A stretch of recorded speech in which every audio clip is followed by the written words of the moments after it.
Okay, so today we are going to talk about failure criteria, and this is meant to be a recap from strength of materials.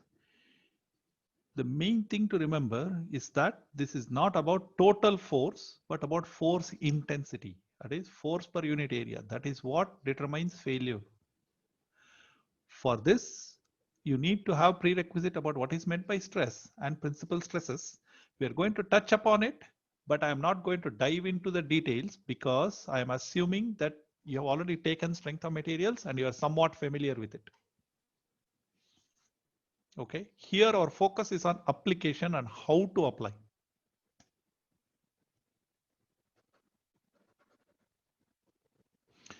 Strength means that it should not break up into two under applied loads. I mean, this seems obvious, but I'm just mentioning what we mean by that.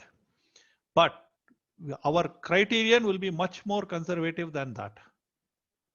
Sometimes we are going to say that, even departure from linear behavior is called failure. So be very careful about that. So there are two extreme cases of failure. One is ductile failure. This is what occurs in metallic materials at room temperature and slow deformation. And some polymeric materials have similar kind of behavior, although not exactly the same. It is caused by, in metals, it is caused by crystallographic slip. That is layer of materials sliding past each other like a deck of cards. You can see this kind of line. So that's what is crystallographic slip. That's what causes ductile failure. And the result will be like a fibrous fracture, like what you would get if you pull pizza dough apart. You will see this fibers hanging out, and that's fibrous fracture, or even like melted cheese or something like that. That's fibrous fracture. That's typical example of ductile failure. You will get large permanent deformation before failure, as you can see in the picture, this one. And friction absorbs large amount of energy before failure. So this is good if you want something that is impact resistance, then you want ductile failure. The slip blunts flaws, so notches and small cracks do not pose a threat. So if there's any flaw in it, the ductile failure will slowly kind of blunt it out, so it's not such a big deal. There is plenty of warning before failure, so we can take precautions. And then the failure is dominated by shear stresses because of the sliding. And so our criteria will be based on that. You will see that in a short while. For most materials, if you design for stiffness, it will be sufficiently large. The specimen will be sufficiently large so that it is typically protected against ductile failure. So it's better to design for stiffness first and then come back and design for failure next. Strength means that we should not break into two under applied loads. That's what we mean by strength. And two extreme cases. Now we're going to talk about brittle failure. This occurs to non-metals typically, and metals at very low temperatures and or rapid deformations. And it is caused by abrupt material separation and bond breakage. That's what causes this. Smooth and shiny fracture surface is an indication of this kind of failure. Very little permanent deformation before failure. So it's kind of abrupt. And separation absorbs very small amount of energy before failure. And it is very sensitive to flaws. So notches and small cracks pose a huge threat. And there is almost no warning before failure, so it is extremely dangerous. It prevents the use of many materials even though they are very quote unquote strong. So ceramics are very strong, but we don't use them for all kinds of things because they tend to be very sensitive to flaws. And usually normal stress is what dominates this failure. So we will see that when we talk about failure criteria. For most brittle materials, you have to do continuous non-destructive evaluation to ensure that microscopic flaws do not cause abrupt failure. Third kind of failure is because of fatigue. This is a great challenge because this occurs in nominally ductile materials, and there is no simple technique other than continuous monitoring. So this occurs due to cyclic loads. You can see that load is cycling back and forth on the specimen.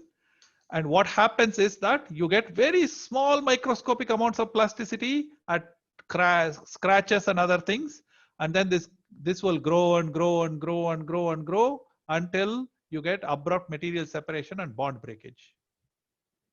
Initial smooth fracture surface because of rubbing of material, but it won't be shiny, it will be smooth. So remember, for brittle material, we said it was smooth and shiny. Now it will be smooth but not shiny because of rubbing. And then it will be followed by rough failure. That is, you'll get ductile fracture after that. There is very little permanent deformation before failure, and microscopic cracks will grow a little each cycle until it fails. And the separation absorbs very small amount of energy per cycle before failure. So you can see it cycling back and forth every time, little by little, the crack will grow. And it is very sensitive to flaws, so notches and small surface cracks pose a huge threat. Sensitive to scratches and surface treatment, and almost no warning before failure. So it's extremely dangerous. You have to do careful choice of materials and surface treatment in order to prevent this. And generally speaking, ductility is better than strength. So it's better to go for a slightly lower strength but very ductile material than to go for a high strength but brittle material. Okay, so design guidelines. What you have to do to prevent strength failure or to mitigate that is to realize that all components are like stress pipes or hoses. You can see how the stress flows through the body from the component, from where you're applying the loads to the ground. So you have to figure out which path it is flowing. I talked about this quite a bit. This is a very important idea. Kinks in the stress hose cause stresses to pile up. This leads to stress concentration, which leads to fracture. So you can see here, I have the stress pipe, so to speak, and this fracture surface, this crack has interrupted this flow because forces cannot cross the crack. So they are flowing around it, so to speak, and you get pile up here, and therefore it's going to fail a fracture here, continue more. Okay, so places where there are steps, grooves, not groves, grooves, joints, etc., cause stress concentration. So here you can see that there is stress concentration here because all the stress force has to flow through this narrow region. Remember, this is a welded joint. So these two surfaces are technically not in contact. So the only contact is here. So it's important to make sure the weld is good. It's not a huge problem for ductile fracture, but it really matters for fatigue failure. Okay, so now we have to quantify this. So we start out by saying that the stress value at a point depends upon two factors: the surface on which it acts and the force per unit area. So they have 2 degrees of freedom, so to speak. The first one is the surface on which you act, and this is described by the surface normal. So you have to specify which surface you're talking about. So I've showed you one of them. It could be this way, it could be that way, it could be that way. Each kind of surface will have different stresses. And then even if you pick a surface, on any particular surface, the force per unit area may itself have different directions. So the force may be up like that, it may be this way, it may be that way, it could be all kinds of ways. So you always have to specify 2 things when you're talking about stress: which is the surface you're talking about, which direction you're talking about. And in terms of directions, the stresses on a surface comes in 2 basic flavors: push or pull, that is tensile or compression, you can see that, and that's along the normal to the surface. And then shear, that is parallel to the surface. So their direction is parallel, and you can see that on a surface there are 2 parallel directions but only 1 normal direction. So the normal direction, you'll get only 1 normal stress, but you can get 2 shear stresses on any particular surface. Okay, and for torsion, you get a linearly varying shear stress. So the stresses are not defined over the whole area, they're defined over small incremental pieces, and it can change with location. And same thing with bending, you can see that the stresses are increasing linearly across the cross section. We know this from your strength of materials. Very good. So our idea for failure theories is to combine different stress components to find a single number. So how do we do this? Math meets testing. Failure theory assumes that failure occurs when some combination of different stress components called the equivalent stress reaches some critical value. This is typically what strength failure theory means. So there are two parts to it. One is defining equivalent stress. This is the math part. Different failure processes require different equivalent stresses. The other one is finding the critical value. The critical value only one way. You have to do it by testing. Okay. There are three common failure theories that are widely used. The first one is for brittle materials, and it's called the maximum normal stress theory. Actually, there are modifications of it. So it tells you in words, it tells you something very simple. At any point, find the plane in which the normal stress is maximum. If this normal stress exceeds a critical value, then the body will fail. So that's why it's called the maximum normal stress theory. Reasonably good for predicting failure of isotropic brittle materials under tension. This particular one will predict that it has infinite strength in compression, but it can be modified to account for that. And so it's called the modified normal stress theory. And it's also called the Coulomb-Moore theory. You will see that we will use that. Second one is the maximum shear stress criterion. At any point, find the plane in which the shear stress is maximum. If this exceeds a critical value, then the body will fail. It's great as a failure theory for isotropic ductile materials. It can be extended to crystalline materials by using what is called the critical resolved shear stress idea. But currently, as stated here, this is meant for isotropic ductile materials. Von Mises criterion was originally suggested as a way to simplify the Tresca criterion.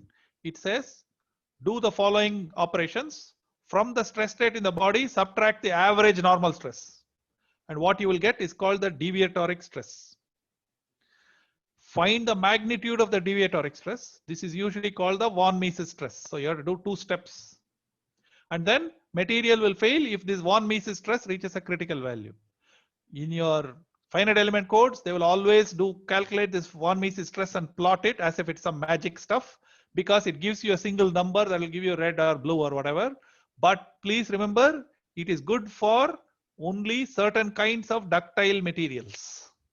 Don't just blindly use that for everything and say wherever the von Mises stress is red, it's good. Where red, it's bad. And wherever the von Mises stress is blue, it's good. That's not true. You have to know which failure criterion you're going to use. And that is your decision as an engineer. The computer will only do what you tell it to do. Okay, this is great for isotropic ductile materials. And it turns out it's slightly simpler to use than the maximum shear stress. But nevertheless, it is quite common to use this. Failure theories for composites, anisotropic materials, polymers, etc. are still active research. We don't have enough experience. We don't have enough data. So we don't exactly know what works well. Okay, so this is how our failure theories go. Now we have to combine all of this. We know something about stress. We know something about failure theory. Now we have to head up and figure out what are we going to do about it. So let's start by looking at general state of stress. Our subscript is based on face the force. If you want to think about like Star Wars or something, so memorize this. So what I mean by that is the first subscript indicates the face on which the force is acting, and the second subscript indicates the direction of the force. So what do I mean by that? Concentrate on the face whose normal is X. So let us look at all the forces on this face. Okay, force intensities. I want to be very specific. Force intensity, force per unit area on this X face. Okay, so face normal is X, force direction is X. That's called SXX or sigma XX. I'm using S because it's simpler to type. Okay, so SXX means face is X, force is X. So notice that for all the forces on this face, the first subscript will be the same because it's on the same face. So let's look at The next one, SXY. So notice phase is still on the X phase. Now the force is in the Y direction, and you can see it is shear force. This is normal force, that is shear stress. Normal stress, shear stress. SXZ, phase is direction is X, force direction is Z. So now you will see that this is also a shear stress. So I remember I told you there's one normal stress, two shear stresses on each face. Now let's try this on the top face. Now the face direction is Y. So remember, every stress on this will start with Y. SYX, face Y, force in the direction X, that is shear stress. YY, face direction Y, force direction Y, that's normal stress. YZ, face direction Y, force direction Z, that is shear stress. No, notice again, two shear stresses, one normal stress. Now let's look at the Z phase. Everything will start with Z. So SZX, shear stress. SZY, again shear stress. SZZ, normal stress. This is how we represent stress state. And our symbolic version for this, by the way, SIJ, I is phase normal, J is force direction. Okay, that's why it's called phase the force. So it's very easy to remember which way the first index tells you phase, second index tells you force. So we write it in matrix form. So the diagonal terms SXX, SYY, SZZ, notice that the phase and force are the same. Those are the normal stresses on the three phases, and the remaining terms are the shear stresses. Okay, those are the normal stress components. These are the shear stress components. And more importantly, this YX shear stress. Where is the YX? Yeah, there you go. SYX and SXY will have to be the same because of balance of angular momentum. Roughly speaking, you can see that SYX is going to rotate it clockwise around the Z axis. SXY is going to rotate it counterclockwise around the Z axis. So they are better cancel out. Same thing is SYZ and SZY. SYZ rotates it counterclockwise around the X axis. SZY rotates it clockwise around the X axis. So they better be equal. Same thing for the SXZ and SZX. You should be able to argue why they are the same by looking at clockwise versus counterclockwise rotations. This is how stress states are listed, and you can see that there are 6 independent parameters. SXX, SYY, SZZ, the 3 normal stresses, SXY, SXZ, SYZ, the 3 shear stresses. The other 3 are not independent because of balance of angular momentum. Okay, so that is the state of stress. Okay, so how do we use this? Now we are ready to combine stresses, and there are 2 rules for combining the stresses.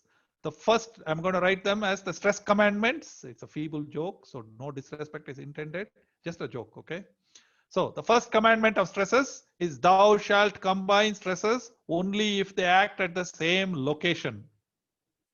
You cannot combine any stress that acts in different locations. Second commandment, thou shalt simply algebraically add stresses at a given location if they have same phase and same force. What I mean by that is that they have to have the same index.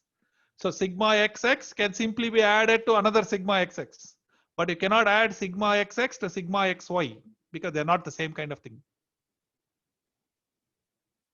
So remember these 2 commandments whenever you're trying to use a failure theory.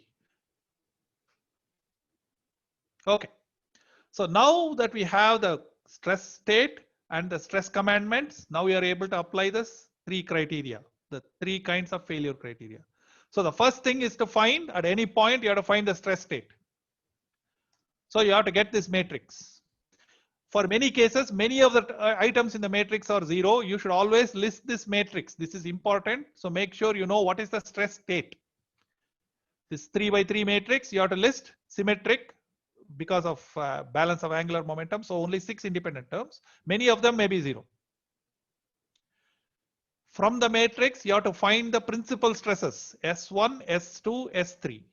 In one dimension, it's trivial. If there's only one component of stress, it's actually fairly easy to find the principal stress. If you have two dimensions, that is plane stress state, then you can use Mohr circle formula to do that. If it is all three are there, that means 3 by 3 matrix full, then you have to use eigenvalues in 3D. So you might be like, oh my God, eigenvalues. Don't be afraid of it. It's an extremely useful concept, and it's actually easy to do it because of Python and MATLAB. They automatically will find you numerical values for eigenvalues. You don't have to solve any funny equations for it. Okay. Even in Excel you can do, it's not a problem. So I want you to understand this is how we do. I am not explaining why we do this. I'm only explaining how we do this. If you want to know why, go back to your strength of materials book and it will tell you. Arrange the principal stresses in descending order. S max algebraic value. Please remember S max, S mid, S min. So S max has largest algebraic value. S min has smallest algebraic value. So if the principal stresses are 2, 0, and -3, then 2 is S max, -3 is S min. Even though S min has bigger magnitude, but algebraic value is what matters for this. Okay. Once you arranged it in the order of decreasing value, now we are ready to apply the 3 criteria. So first up, Tresca criteria. That's easy. It turns out that the maximum principal stress you can get very easily by S max minus S min divided by 2. How much simpler can you get? S max minus S min divided by 2 is the maximum shear stress. If that reaches a critical value, it will fail. The critical value happens to be yield stress divided by 2. So why the yield stress divided by 2? You will see that when you look at uniaxial tension, and that is in the next video. Next one, von Mises criteria. No need to arrange the principal stresses or anything. You can find the mean stress S1 plus S2 plus S3 divided by 3. So that's called the mean stress or the mean normal stress. And then you find the deviatoric stress magnitude S1 minus S mean. So that's the deviatoric stress squared plus S2 minus S mean squared plus S3 minus S mean squared square root. And if this reaches a critical value, it will fail. And it happens to be square root of 2 over 3 times Sy. This why the square root of 2 over 3? Wait for uniaxial tension, you will see. Okay. Now we come to the painful part for brittle materials. Because with brittle materials, you have to use singularity functions with the stresses. Hey, life is like that. Because tension is better, tension is bad, compression is good. Because brittle materials can take a lot more compression than they can take tension. So you have to be able to distinguish between tension and compression. So this is a problem. So what it is that now the criterion is S max Macaulay bracket or to the power 0. Oh, sorry, to the power 1. So divided by ST. ST is called the tensile strength. So if S max is positive, it's just S max. If S max is negative, it's 0. You see what I mean? And then S min is the same way. Minus S min over SC. Again, Macaulay brackets over minus S min. So you have to learn how to use this. If this happens to be equal to 1, you will get failure in a brittle material.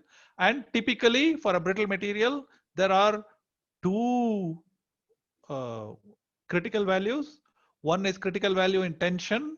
That's called the tensile strength. And the other one is critical value in compression. That's called the compressive strength.